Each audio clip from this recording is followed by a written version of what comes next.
Mother grandma. Do you remember mother who come here who you know who came up here a couple of years, 2 years ago? Yeah. The grandmother who came? That's her mother. Oh, okay. She died in the early 90s. I think like in 92 or 94 something. What?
EBC Sundays.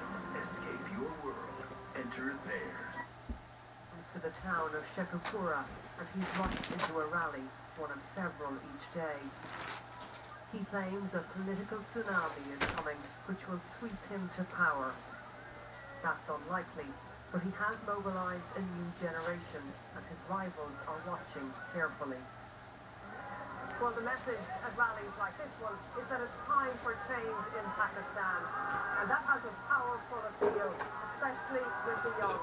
Imran Khan will be relying on the today. He is on high terror if he's to make his political breakthrough. On stage, the cricket legend promised... Right, buddy? This one can be slow. Why are you talking to me like that? Or there's this one. T-Mobile, it's less likely to get slowed down because you get 50% more bandwidth, right? Okay, so that's a 50. Okay, we choose T-Mobile. This one. Yeah, that one, the one I pointed to. You see?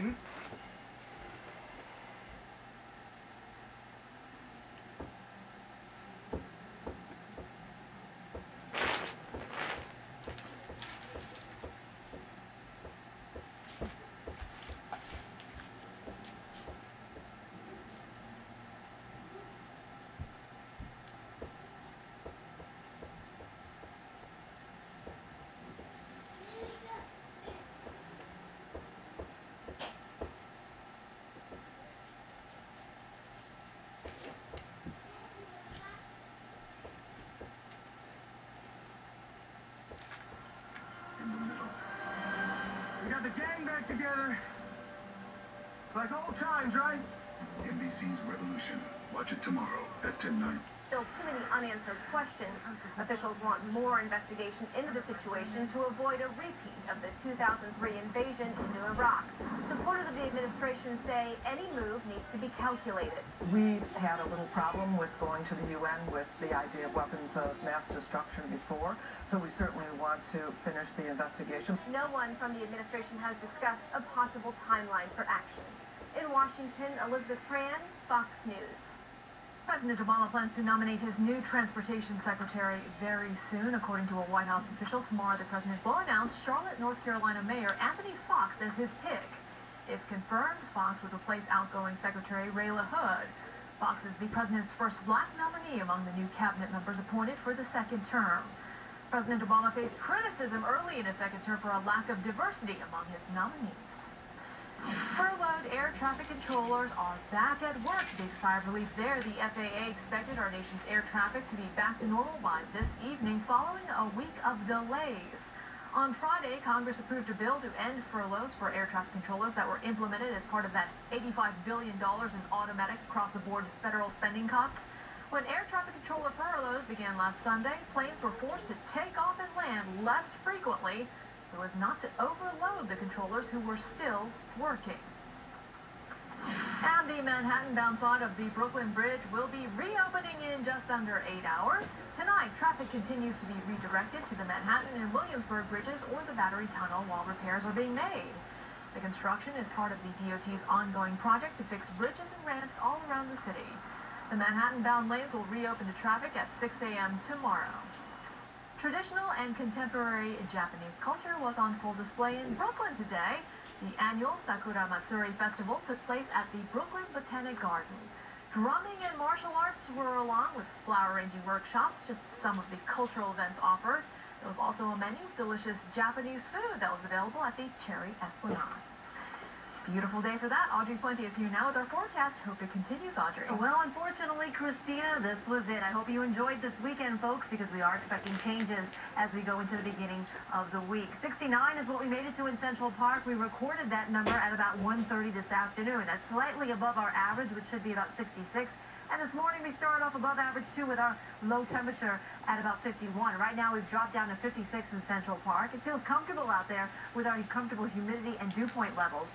Our winds were pretty brisk earlier, but now they've kind of subsided a bit. They're coming out of the south at about 9 miles per hour. The pressure is pretty high and it's rising right now, but we do expect it to drop as we get into the next 24 hours. So high temperatures all across the Northeast were very mild for this time of year. We were in the 70s in areas like Albany, as well as up towards Buffalo, in the 60s in Williamsport, and 71 was the high number out towards Philadelphia. And right now we're sitting pretty comfortable too, with our readings mainly in the 50s and 60s from Boston all the way down towards D.C. Now clouds are beginning to overspread the area. They'll gradually thicken as we go through the overnight. A couple of light showers are possible overnight, just isolated in nature. I think this line that's coming through eastern Pennsylvania will kind of break apart as we go through the next several hours. What we're really watching is further southward, where an area of low pressure is moving into Virginia right now. This is the one that's going to pass just to our south, and that will help ignite a couple of showers, especially across central and southern New Jersey as we go through the day tomorrow. For the rest of us, I think we'll see a lot of clouds in place, and with an easterly wind, I think we'll see a lot of patchy drizzle too. So you want to be aware of that overall. We're going to start off the week a bit damp, and a bit cloudy across the region, but not a major washout, just a little bit different than we've experienced over the weekend. Here's that area of low pressure. As we start off the day tomorrow, we'll have some wet roadways across eastern Pennsylvania, into parts of New Jersey as well. But Long Island and the Hudson Valley, I think you'll stay mainly dry, but just a lot of clouds will be in place as we start off the day tomorrow. That area of low pressure kind of closes in across much of the area as we go into the midday hour tomorrow.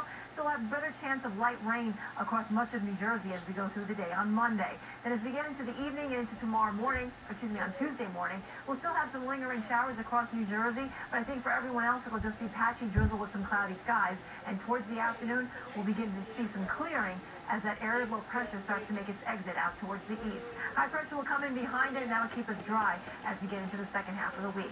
So tonight, the clouds will thicken. I'm going to leave it a chance for an isolated shower. Overnight lows will mainly be in the 40s and 50s. Tomorrow, we'll have a lot of clouds in place, some patchy drizzle, and watch out for light rain, especially in areas south of I-80. High temperatures tomorrow will be close to average for this time of year, mostly in the low to mid-60s, and we'll stay in the 60s as we get into Tuesday, but the rain won't taper off until probably about, I'd say probably late morning hours on Tuesday. Then Wednesday, Thursday, Friday, we'll see more in the way of sunshine. High pressure will keep things nice and dry, and temperatures will be nice too. Highs mainly in the 60s as we go right into next weekend. So we're going to start off a bit damp for the week, but I think the second half of the week will look much better. Very nice. Looking forward to that. I will enjoy it, Audrey. Enjoy this. A royal milestone coming up. Why the Duke and Duchess of Cambridge are preparing to celebrate. That and more when the Fox 5 News at 10 continues. It's in hair-raising Hell's Kitchen. What a Britney Spears! And speaking of grooming, I got my hair. Who killed Sid?